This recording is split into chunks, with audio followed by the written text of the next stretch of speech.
Hello everyone, it's been a while. Life has been kind of hectic this year, so here I am presenting you with a new video that should have been edited, 6 months ago. Today I'll be talking about making 滚边, or in English, bias binding. 滚边has a long history in China, not only as a practical tool to finish off the raw edges, but also as an essential element of decoration. Even after Western fashion came in during the early 20th century, it still found its way into the modern qipao, with countless variations in color, width, and style. In this video, I will show you how I made the 3mm wide bias binding on my 1920s style daisho, which I wore to the Jazz Age lawn party last year. The fabric I used for the bias binding is the same as the skirt, which is a heavyweight black charmeuse. Lay the fabric flat on the ironing table with the wrong side facing up and make sure that it's not distorted in any way. The first step is guajiang, which is to starch the fabric with wheat paste. I included a detailed instruction on making the wheat paste in my last video where I used it as a substitute for Fray. You can find the link in the description box below. Scoop up a chunk of wheat paste with whatever reward card or gift card you have. Spread it out on your palm and pick it up again using the longer side of the card.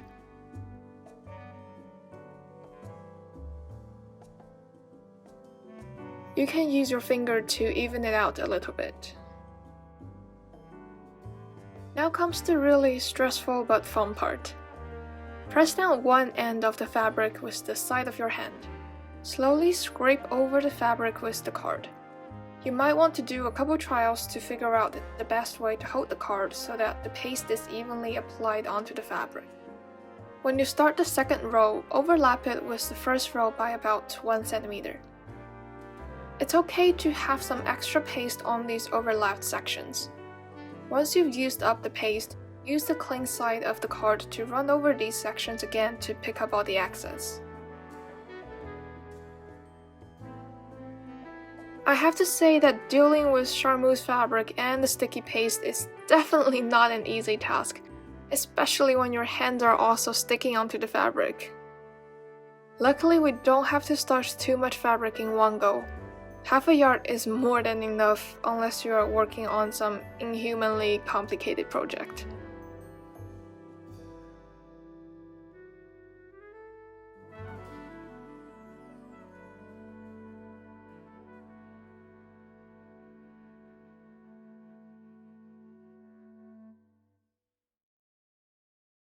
Once the fabric is fully dried, it would feel like a piece of newspaper. It's really quite stiff at this stage, so I'm going to crumble it up, rub it against itself to get rid of some excessive starch.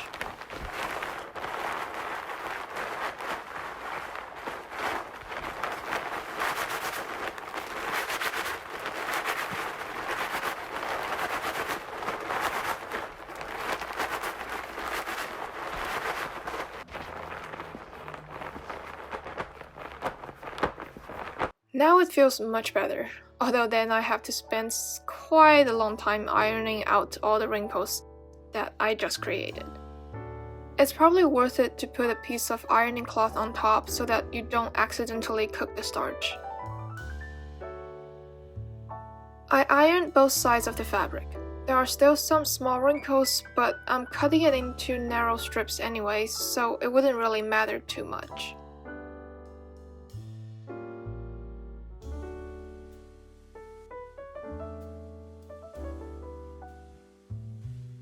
Next, I marked out the bias cutting lines by measuring out the same lengths on two sides and connecting the 2 points together.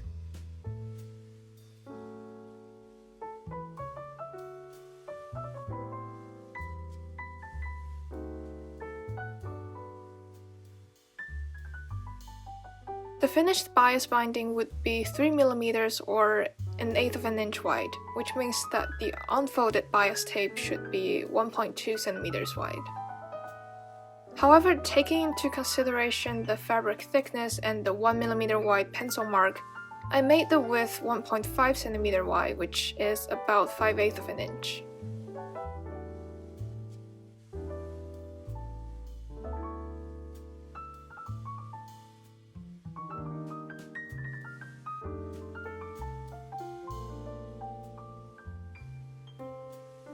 following steps are pretty much the same as making any other kind of bias tape, so I won't go into too much detail.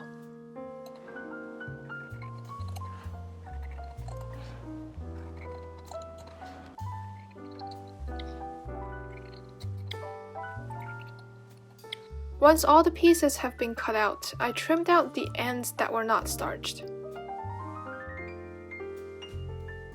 To connect two strips together, I hand-stitched them with a seam allowance of about 2 mm.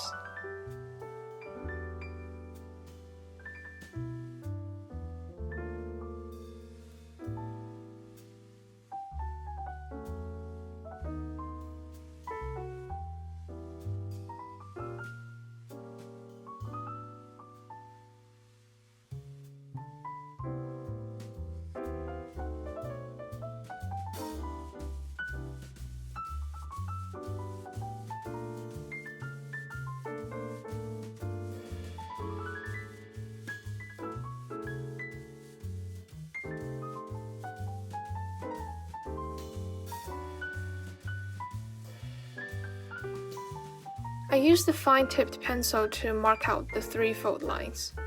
Because the bias tape is so narrow, Tailor chalk or heat-sensitive pen doesn't seem to have the precision that I need. To fold along the line, I used 打水线 or marking the waterline technique, which I briefly talked about in the video on making the 1920s skirt. For those of you who are new to this, basically you wet a strand of cotton yarn with your saliva and press it along the line to make folding easier. The reason why it's better to use saliva instead of water is that a specific type of enzyme in your saliva, which is called the amylase, can break down the starch in the fabric. Since the fabric is already wetted and softened along the fold line, it won't fight against you when you try to fold it. This would also create a much sharper finish on the edge. The bias tape is quite long, so be prepared to drink a lot of water. I folded one side of the bias tape, but first stitched the other unfolded side onto the right side of the garment. Since bias binding is only a decorative element that doesn't take up any tension, I just used a quick and simple running stitch.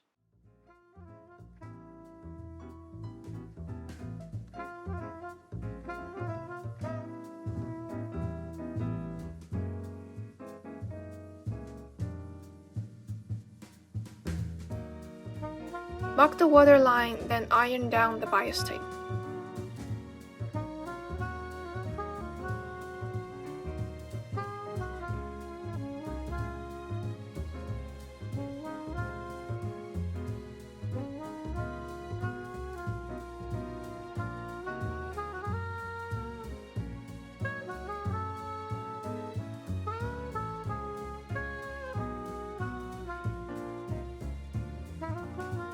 The only part left now is the center fold line. Again, mark the waterline, fold it up, and iron it flat.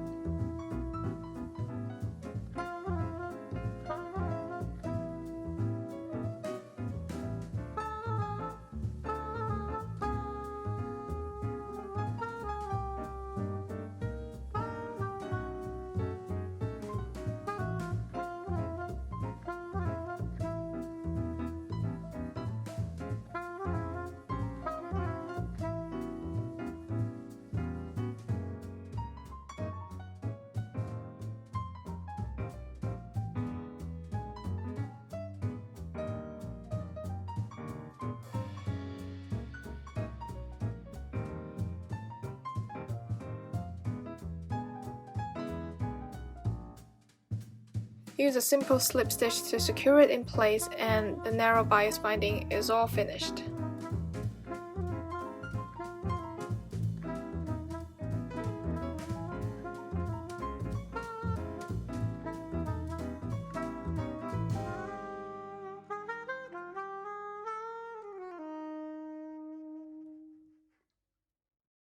I also made some narrower bias tape to create a wave pattern on this 倒大袖.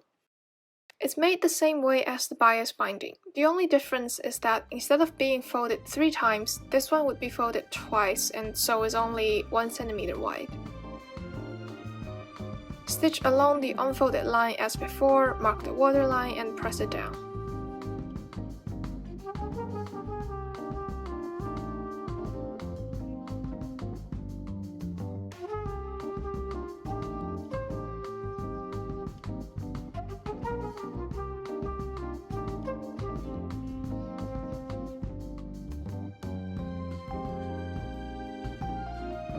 It's quite easy to iron the parts that curve upwards because the bias tape can expand on its own. But for the parts that curve downwards, if you press it flat in one go, you will probably get quite a few folds here and there.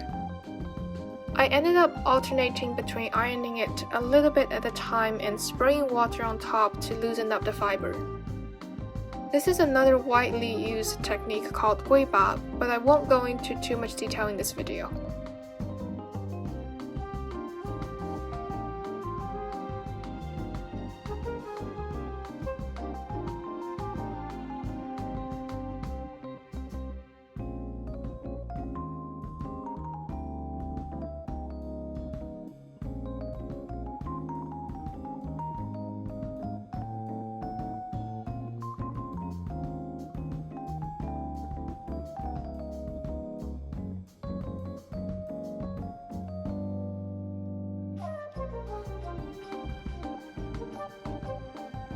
Finish the other side with a slip stitch and the trim is also completed.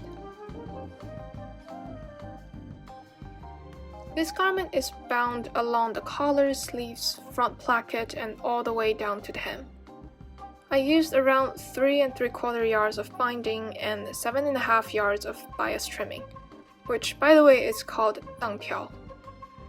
I'm quite pleased with how it looks on both the outside and the inside. My current project is an 1830s evening gown, so my videos will be shifting back to Western fashion for a while. But if there's any part of Chinese historical clothing that piques your interest, please don't hesitate to leave a comment, and I shall try my best to post more videos about traditional Chinese technique. Thank you for watching!